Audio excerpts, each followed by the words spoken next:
કવિતાનું શીર્ષક છે ડોસલા. ગામડાઓમાં વૃદ્ધો માટે વપરાતો શબ્દ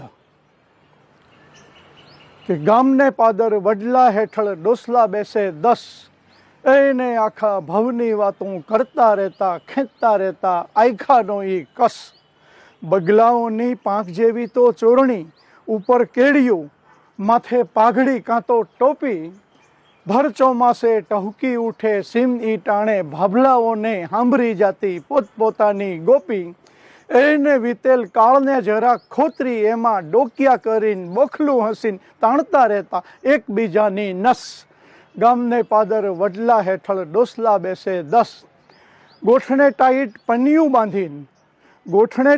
પન્નિયું બાંધીને બેસવાની ઈ જોઈને સ્ટાઇલ. ઢળતા સૂરજ નહીં થાતું કે હાલને જરાક ઉતરી હેઠો, બેક ઘડી પણ ભાભલાઓને મળતો આવું.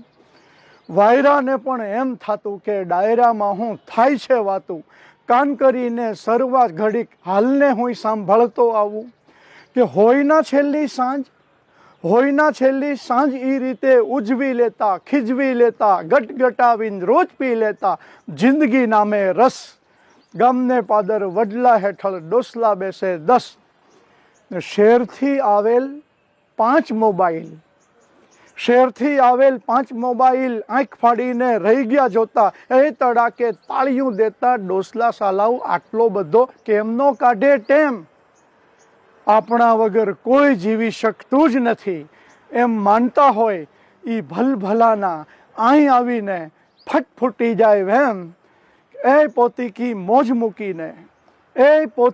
મોજ મૂકીને રીલની ગુલામ થઈ જાતી આ પેઢીઓને પણ હાવ મોઢામોઢ કહી દેતા કે બહુ થયું ભાઈ બસ. ગામને પાદર વડલા હેઠળ ડોસલા બેસે 10, એને આખા ભવની વાતો કરતા રહેતા ખેંચતા રહેતા આયખાનો ઈ કસ. ગામને પાદર વડલા હેઠળ ડોસલા બેસે 10.